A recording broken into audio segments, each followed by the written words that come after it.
Hello बच्चों, कैसे हो आप लोग। आई होप कि सब मज़े में होंगे। आज हम लोग करने वाले हैं जैक के द्वारा 22-23 सत्र के लिए क्लास 9 का जो 12 अप्रैल को जो एग्ज़ाम होने वाला है, ठीक है, उसका क्लास 9 का साइंस का मैं वायरल क्वेश्चन लेकर के आया हूँ। ये मोस्ट इम्पॉर्टेंट क्वेश्चन या वेरी वेरी इंपॉर्टेंट क्वेश्चन है। मॉडल सेट के साथ आपको ये भी करना ज़रूरी है। तो एक बार आप इसको देख लें। इसमें आपको समय मिलेगा 1.5 घंटा और मार्क्स जो रहेगा वो 40 रहेगा और 40 क्वेश्चन रहेगा और हर एक के लिए आपको एक एक करके मार्क्स मिलेगा, ठीक है। तो ये वायरल प्रश्न पत्र का सेट 1 है। इसका मैं सेट 2 भी जरूर कर दूंगा। इससे पहले मैंने मॉडल सेट का सारा ऑलरेडी बना रखा है। अगर आपने अभी तक नहीं देखा है तो एक बार जाकर उसे ज़रूर देख लें। तो चलिए शुरू करते हैं। पहला क्वेश्चन जो दिया गया है यहाँ पर में, त्वरण का एसआई मात्रक क्या है। तो त्वरण का जो एसआई मात्रक होता है वो होता है मीटर सेकेंड स्क्वायर। दूसरा क्वेश्चन है, निम्न में से कौन सादिश राशि नहीं है। आपसे पूछा जा रहा है सादिश राशि नहीं है, तो 4 जो होता है वो सादिश राशि नहीं होता है। तीसरा नंबर, इकाई समय में वस्तु के द्वारा तय की गई दूरी क्या है। इकाई समय में वस्तु के द्वारा तय की गई दूरी जो है वो आपको चाल कहलाता है। चलिए बढ़ते हैं अगले क्वेश्चन की तरफ। ये है हमारा क्वेश्चन नंबर 4। क्वेश्चन नंबर 4 में दिया गया है, निम्न में से कौन सही है। इसमें से कौन सही है। तो देखिए सही जो होगा वो ये होगा, S = UT + ½ AT का स्क्वायर, ठीक है, ये आपका सही है। 5वां नंबर क्वेश्चन दिया गया है, 3 किलो द्रव्यमान की वस्तु पर 12 न्यूटन बल लगाने से उत्पन्न त्वरण क्या होगा। तो ये हो जाएगा आपका 12 को 4 से डिवाइड कर दीजिए, 12 को 3 से डिवाइड कर दीजिए तो 4, ये पहला नंबर हो जाएगा 4 मीटर पर सेकेंड स्क्वायर, ठीक है। चलिए बढ़ते हैं हम लोग अगले क्वेश्चन की तरफ। अगला है छठा नंबर। छठा नंबर में 4 वस्तु ABCD के द्रव्यमान क्रमशः 6 किलो, 10 किलो, 15 किलो तथा 18 किलो, किसका जड़त्व सबसे अधिक होगा। तो याद रखिएगा, जिसका वजन सबसे ज़्यादा, जड़त्व उसका सबसे ज़्यादा। तो सबसे ज़्यादा किसका है 18 kg, यानी डी नंबर, ठीक है। 7वां क्वेश्चन है, न्यूटन का गति का कौन सा नियम बल की परिभाषा देता है। कौन सा नियम बल की परिभाषा देता है। तो दूसरा जो नियम है वो बल की परिभाषा को बताता है। 8वां है, किसी m द्रव्यमान की वस्तु जिसका वेग v है का संवेग क्या होगा। आपको इसका संवेग बताना है। तो इसका संवेग क्या हो जाएगा, m × v, यानी नंबर 4। 9 नंबर दिया है, सार्वत्रिक गुरुत्वाकर्षण स्थिरांक g का मान क्या है। ये कैपिटल G है, इसका मान क्या होगा। तो इसका मान जो होगा वो हो जाएगा 6.67 × 10⁻11 Newton metre square by kg² या पर kg², ठीक है, यानी 2 नंबर। 10 नंबर है, 1 किलोग्राम द्रव्यमान वाले पिंड का भार क्या होगा। 1 किलोग्राम बोला गया, तो 1 किलोग्राम का 1 न्यूटन ही होता है। 11 नंबर में दिया गया है, खींचे गए रबड़ के छल्ले में कौन सी ऊर्जा संचित होती है। रबड़ का छल्ला का जिसको आप खींच के रखे हैं तो उसमें स्थिर ऊर्जा जो होती है वो संलयित होती है। चलिए इसके बाद हम लोग देखते हैं 12 नंबर। 12 नंबर में दिया गया है, किसी तरंग के तरंग वेग v तथा तरंग दैर्ध्य तथा आवृत्ति में क्या संबंध है। तो इसका संबंध बताने के लिए आपको क्या करना पड़ेगा। तो संबंध हो जाएगा v = ठीक है, ये हो जाएगा आवृत्ति और ये हो गया तरंग दैर्ध्य। 13 नंबर दिया गया है, तरंग के आवर्तकाल t तथा आवृत्ति f में क्या संबंध है। तो इसमें क्या संबंध है, तो ये हो जाएगा f = 1/t। 14 नंबर दिया गया है, निम्नलिखित में से कौन पदार्थ है। कौन सा पदार्थ है ये आपको बताना है। तो ये ठंडा पेय जो है ये आपका पदार्थ का श्रेणी में आएगा।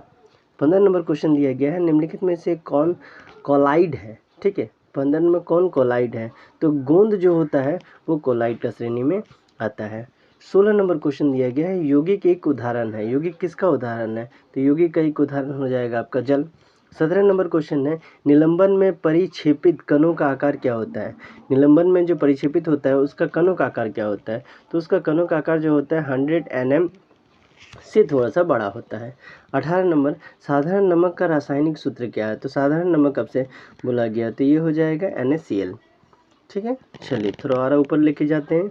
19 नंबर देखते हैं, कौन सा तत्व मुक्त परमाणु के रूप में पाया जाता है। मुक्त परमाणु बोला गया है तो आर्गन जो है ये मुक्त परमाणु के रूप में पाया जाता है। 20 नंबर, 5.58 ग्राम NaCl बराबर होता है। तो ये किसके बराबर होता है, तो आपको इसके लिए निकालना पड़ेगा। पहले मोलर मास निकालेंगे, ठीक है। मोलर मास निकालेंगे Na का, जो आपका होगा 23 फिर मोलर मास हम लोग निकालेंगे Cl का, जो आपका होता है 35.5। इसको आप ऐड करोगे तो 58.5 आएगा। आपसे मोल पूछा गया तो ये हो जाएगा 5.58 जो आपको क्वेश्चन में दिया गया है, डिवाइडेड बाय 58.5।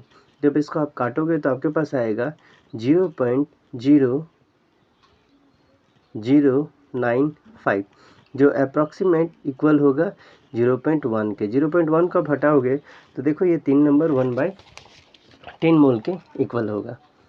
ठीक है, इसके बाद हम लोग करते हैं 21 नंबर। 21 नंबर में दिया गया 6.022 × 10⁻23 कणों के समूह को क्या कहते हैं। कणों के जो समूह हैं उनको हम लोग क्या कहते हैं, तो इसको हम लोग कहते हैं मोल। ठीक है, 22 नंबर दिया गया है परमाणु के तीसरे कोष में अधिक से अधिक कितने इलेक्ट्रॉन रह सकते हैं, तो तीसरा कोष में 8 को रहेगा। 23 नंबर दिया गया, इसको ऐसे करके आप याद रखें। ठीक है, पहला में 2 इस तरह करके। 23 नंबर दिया गया है मैग्नीशियम का सही इलेक्ट्रॉनिक विन्यास क्या है, निम्न में से कौन सा होगा। मैग्नीशियम का पूछा गया है, तो मैग्नीशियम का सही इलेक्ट्रॉनिक विन्यास क्या हो जाएगा, तो 2 8 2, क्योंकि उसका टोटल जो रहता है वो 12 रहता है। 24 नंबर देखते हैं, किस कण में द्रव्यमान होता है किंतु आवेश नहीं होता है। किस कण में द्रव्यमान होता है किंतु आवेश नहीं होता है, तो न्यूट्रॉन जो है उसमें द्रव्यमान होता है लेकिन आवेश नहीं पाया जाता है। 25 नंबर है, किसी तत्व के परमाणु में 6 न्यूट्रॉन और 6 प्रोटॉन है। 6 का न्यूट्रॉन है, 6 का प्रोटॉन है, तो तत्व का परमाणु द्रव्यमान क्या होगा, तो परमाणु द्रव्यमान इसमें क्या हो जाएगा, तो इसका हो जाएगा 12, क्योंकि दोनों का सम होता है, दोनों को ऐड किया जाता है। 26 नंबर दिया गया है, कोशिका का पावर हाउस कहलाता है, तो कोशिका का पावर हाउस हम लोग किसको कहते हैं, तो कोशिका का पावर हाउस माइटोकॉन्ड्रिया को कहा जाता है। 27 नंबर है, पादप कोशिका के चारों तरफ पाई जाने वाली झिल्ली का क्या नाम है। पादप कोशिका के चारों तरफ जो झिल्ली है उसको हम लोग क्या कहते हैं, इसको हम लोग टोनोप्लास्ट के नाम से जानते हैं। 28 नंबर है, निम्नलिखित में से कौन फ्लोएम का भाग नहीं है। कौन फ्लोएम का भाग नहीं है ये पूछा गया है, तो स्नायु जो है ये फ्लोएम का भाग नहीं है। 29 नंबर है, कौन सा ऊतक जल और खनिज का वहन करता है। कौन सा ऊतक, तो जाइलम जो है ये जल और खनिज दोनों का वहन करता है, क्योंकि ये बोथ डायरेक्शन में जाता है। 30 नंबर दिया गया, कॉर्क कोशिका में पाया जाता है। कॉर्क कोशिका में क्या पाया जाता है, तो सुब्रिन पाया जाता है। 31 नंबर है, स्पायरोगायरा है। क्या है स्पायरोगायरा, तो स्पायरोगायरा जो है वो एग्जैक्टली क्या है, आपका एक थेलोफाइट है। ठीक है, चलिए और थोड़ा इसको कर लेते हैं नीचे। 32 नंबर हम लोग देखते हैं। 32 नंबर है, एक कोशिका जंतु है। जब भी एक कोशिका बोला जाएगा तो आप अमीबा को ढूंढोगे, तो अमीबा दूसरा नंबर पे है। 33 नंबर है, किस जंतु में विषैले उपांग पाए जाते हैं। किस जंतु में विषैले उपांग पाए जाते हैं, तो देखिए टेप पाम, विद्युत उपकरण, तिलचिट्टा नहीं है। बिच्छू जो है इनको छूने से ही आपको बुझा जाएगा, एक प्रैक्टिकल करके देख सकते हो। निद्रा रोग उत्पन्न होता है। निद्रा रोग किसकी वजह से उत्पन्न होता है, ठीक है, तो निद्रा रोग जो है ये ट्रिपेनोसोमा की वजह से उत्पन्न होता है। पेचिश का कारक जीव है। पेचिश का कारक जीव क्या है, तो एंट अमीबा जो है वो पेचिश का कारक जीव है। 36 नंबर दिया गया है, आयन मंडल का विस्तार है। आयन मंडल कहाँ से कहाँ तक फैला हुआ है, तो ये 80 किलोमीटर से लेकर के 640 किलोमीटर तक फैला हुआ है। 37 नंबर है, 10 डिग्री C तापक्रम किसके बराबर होगा, तो 283 K का, क्योंकि 273 में आपको 10 ऐड कर देना है। ठीक है, चलिए बढ़ते हैं 38 नंबर में। 38 नंबर में निम्नलिखित में से कौन तत्व नहीं है, इसमें से पूछा गया कौन तत्व नहीं है, तो पानी जो है वो तत्व का श्रेणी में नहीं आता है। अब आते हैं 39 नंबर, दूध के उत्पादन में क्रांतिकारी वृद्धि को क्या कहते हैं। जब दूध में अचानक से वृद्धि हो गया तो इसको हम लोग किस नाम से जानेंगे, तो इसका नाम है आपका श्वेत क्रांति।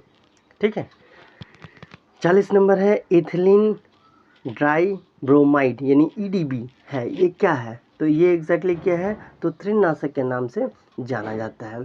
ठीक है, ये था आपका मोस्ट इम्पोर्टेंट वायरल क्वेश्चन।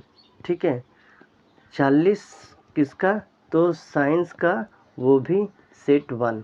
ठीक है, मिलते हैं अगले वीडियो में, तब तक के लिए आप चैनल को लाइक, शेयर और सब्सक्राइब करना ना भूलें। जल्द ही आपको सोशल साइंस का भी मिल जाएगा और मैथ का भी मिल जाएगा।